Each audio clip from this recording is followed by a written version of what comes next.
Reparem que botaram no rabo da Polícia Federal. A Dani Lima disse que tinha fontes, o cara do UOL tinha fontes, e aí botaram no rabo da Polícia Federal. Diferentemente do que as nossas fontes, que fontes informaram da Polícia Federal? Ou seja, entendo, esse inquérito ainda não havia sido divulgado. Eu conversei com os advogados do presidente Bolsonaro.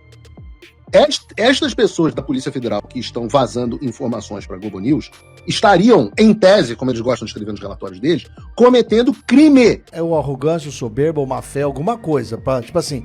pode ser burrice. Eles estão batendo cabeça, já tá perceptível, né? Investigados, não adianta. Nada mais para em pé. Essa farsa precisa acabar. Se não do ponto de vista jurídico, talvez por meio do próprio Congresso Nacional. Sejam bem-vindos, o meu nome é Bruno, deixe o seu like e inscreva-se no canal.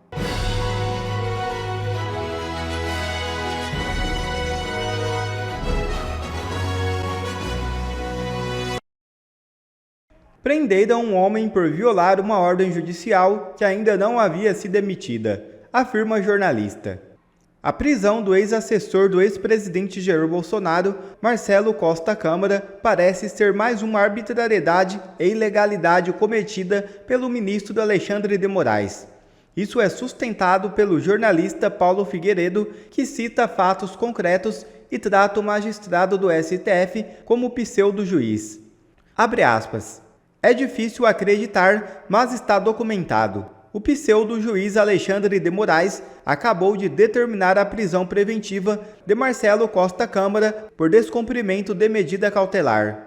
Foi o advogado de Câmara que divulgou as conversas que expuseram a delação de Mauro Cid na Veja. A medida em questão, que proibia contato com outros investigados, só foi imposta em 16 de maio de 2024.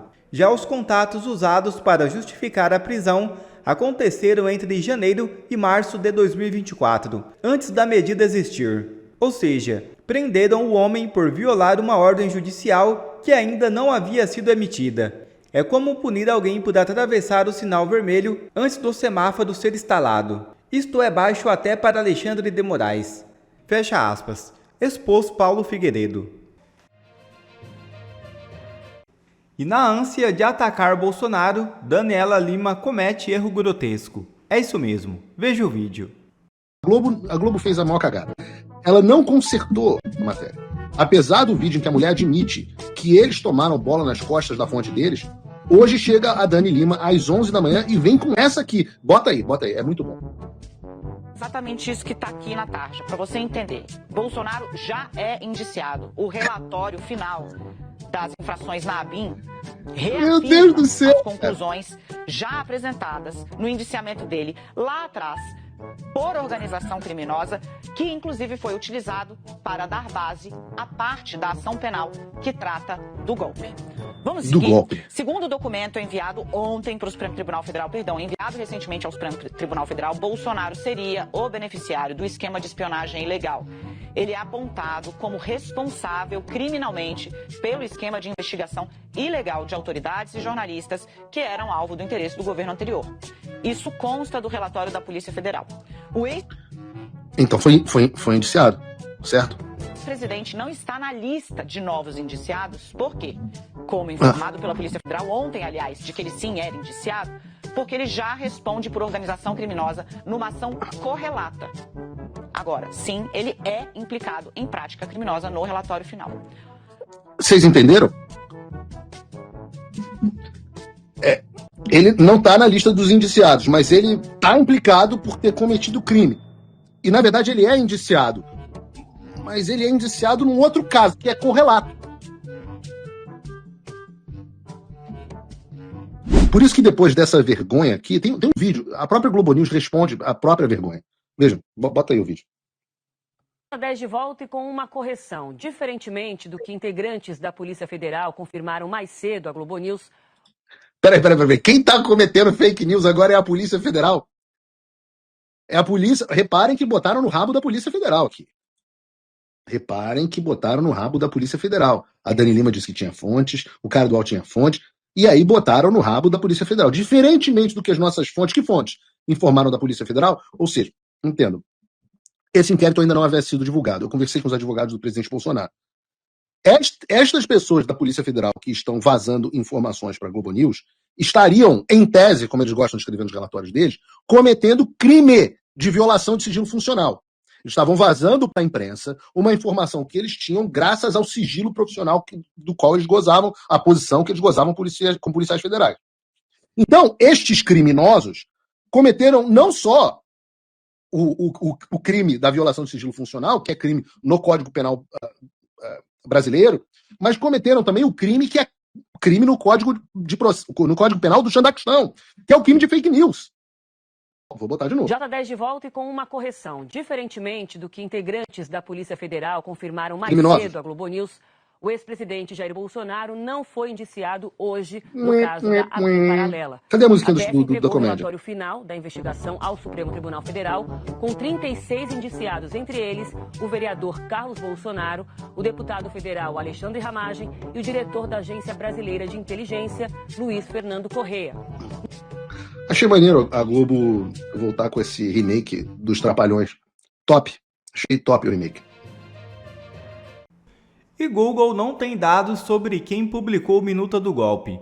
A empresa diz que não é responsável por hospedagem em sites de terceiros. O Google informou nesta quarta-feira ao STF que não tem condições de cumprir a decisão do ministro Alexandre de Moraes, que determinou o envio de dados sobre quem publicou uma cópia da Minuta do Golpe em um domínio público na internet. A Google Brasil informou ao ministro Alexandre de Moraes do Supremo Tribunal Federal que não tem como atender a decisão que solicitava os dados do responsável por inserir na internet a chamada Minuta do Golpe, que propunha decretar estado de defesa. Segundo a empresa, a determinação não aponta uma URL específica hospedada por seus serviços, o que inviabiliza o cumprimento da ordem. A empresa afirmou em petição enviada ao STF o seguinte, abre aspas, a ausência de URL na decisão da página hospedada pela Google ou vinculada aos seus serviços impede a identificação do conteúdo objeto do pedido de fornecimento de dados, fecha aspas. Além disso, a Google explicou que seu serviço de busca apenas indexa páginas de terceiros e não tem relação direta com os conteúdos nelas hospedados, abre aspas. A presença de determinado resultado no buscador não demonstra vinculação daquele conteúdo com sites hospedados ou ainda vinculados a serviços da Google. Fecha aspas. De forma objetiva, a empresa destacou que o próprio réu indicou como fonte da minuta páginas de terceiros, como sites O Cafezinho e Conjur, que não são hospedados pela Google. Abre aspas. Caso se entenda pela necessidade de fornecimento de dados ou informações por parte dessas páginas, os pedidos devem ser formulados diretamente aos seus administradores responsáveis pelo seu conteúdo. Fecha aspas. Por fim, a empresa reiterou que não possui os dados solicitados e que o cumprimento da decisão só seria possível com a indicação de conteúdo efetivamente hospedado por ela. Esse é o ofício enviado pela Google ao ministro Alexandre de Moraes do STF. Qual o grande segredo do Google, agora do ChatGPT, dessas inteligências aí? Desde sempre. É o que e como você elabora a sua pergunta. Perguntou mal, a resposta vai vir atravessar. O que me chama a atenção é há quantos anos o ministro Alexandre de Moraes e o seu gabinete estão dando ordens para tirar coisas do ar? Não, Claudio, só mesmo. Eles sabem como pedir. Eles não pediram corretamente, porque estão numa soberba, num desespero tão grande, que fizeram a pergunta errada, tem a resposta certa. Não tem como fazer o que ele quer. Veja, a pergunta deveria ser, Google, qual é o site que hospeda a tal da Minuta do Golpe? Essa ridícula, coisa ridícula. Tem que dar o endereço e qual que é o documento. Aí o Google, porque o Google é um buscador.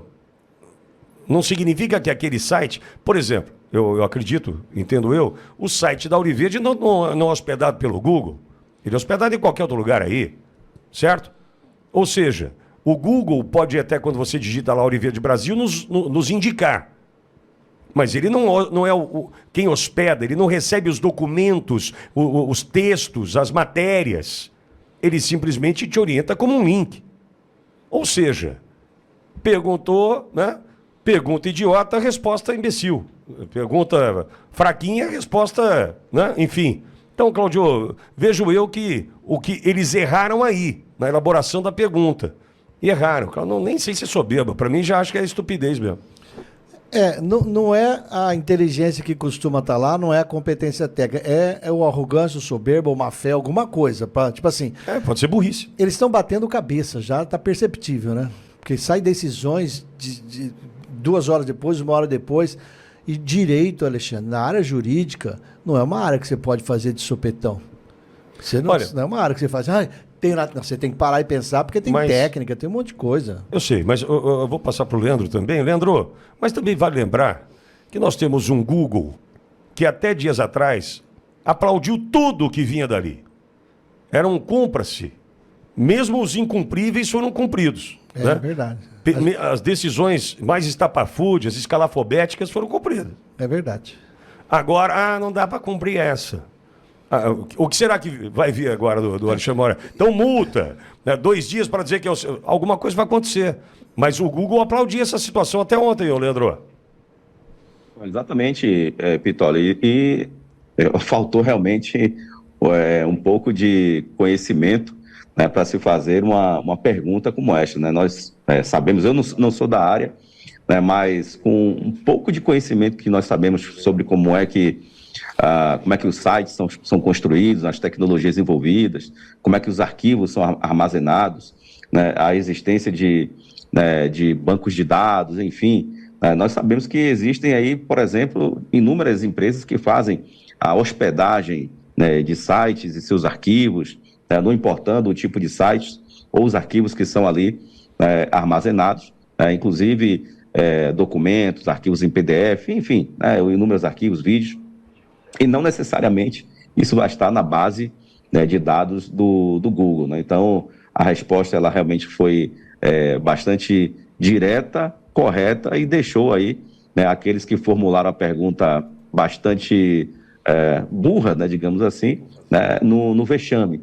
Mas eu reitero aqui também o seu comentário, Pitoli. De fato, nós vimos aí essas plataformas, né, as Big Techs, há pouco tempo atrás, sendo cúmplices, né, parceiras de uma tirania que perseguiu muita gente, que perseguiu as nossas liberdades, que derrubou páginas, que tirou perfis, né, de pessoas do ar sem qualquer motivação. Aliás, a motivação era política, nós sabemos disso. As perseguições foram profundas, né, o corte ali também no que diz respeito aos recursos, né, oriundos dos trabalhos dessas pessoas, dos influencers, das páginas, enfim. Então, inúmeras perseguições foram feitas e agora as plataformas se tornaram também alvo, né, desta mesma tirania. Né? Então, virou agora aí uma queda de braço. Mas eu vejo nós na direita, nós que queremos a liberdade, defendemos a liberdade de expressão, nós que queremos a verdade, inclusive sobre essa minuta do golpe que nunca existiu, né? Talvez não se ache esse tal arquivo, porque é um arquivo inexistente, está lá só na cabeça do Alexandre de Moraes. Mas nós que defendemos a liberdade de expressão, queremos a verdade e o bem para o nosso Brasil, devemos encarar esta nova realidade, inclusive na relação das Big Techs com o STF, encarar como estratégica, né? Temos que estar do lado certo e usar desse novo contexto para nos favorecer e favorecer o Brasil com o bem que nós queremos. O advogado que representa a Câmara no processo, Eduardo Kuntz, havia informado ao STF nessa semana que conversou no ano passado com o tenente-coronel Mauro Cid sobre sua delação premiada por meio de uma conta no Instagram. O ministro também ordenou, Silvio Navarro, a abertura de inquérito contra o advogado. Olha, Daniel, antes de mais nada, uma pergunta. É proibido utilizar redes sociais se você faz uma colaboração premiada? É isso? Essa é uma pergunta para o universo jurídico. Sempre que eu fiz, a resposta foi sim, você não pode utilizar redes sociais, faz parte das regras. Ele violou e, portanto, ele será punido. O Mauro Cid, o coronel delator, violou? O Mauro Cid utilizou redes sociais da mulher dele, a Gabriela, com selfie, com áudios e etc., e falando o que falou da figura do ministro Alexandre de Moraes? Por que a régua não vale para todos? Eu poderia até parar por aqui, Por que a lei não vale para todos? Porque a resposta também é muito clara. Afinal de contas, vamos lá, se o único pilar frágil de todo o conjunto probatório da trama golpista, que era um golpe, virou uma trama, e agora não sei o que será, porque nem trama perdeu o nexo, não tem confissões, a delação caiu por terra, não só do ponto de vista jurídico, como eu acabei de colocar, ele mentiu, ele disse claramente que nunca se falou em golpe, ele falou durante o interrogatório que não havia conexão do núcleo crucial com quartéis e postou fotos. Vamos lá. Se não por isso, porque o Mauro Cid é uma figura também frágil. E ele estará diante do Walter Braga Neto futuramente numa cariação. Provavelmente será a pá de cal de qualquer peça que ainda possa existir nesse mosaico, nessa farsa. Todos eles, Alexandre de Moraes, a PGR na figura do Paulo Gonet, chegou lá muito depois, é verdade. O tumulto é em 8 de janeiro, ele chegou em dezembro de 2023. Mas todos eles são reféns de uma farsa. Portanto, não adianta prender um segundo escalão, não adianta partir para alguns cantos que não foram ainda investigados, não adianta. Nada mais para em pé.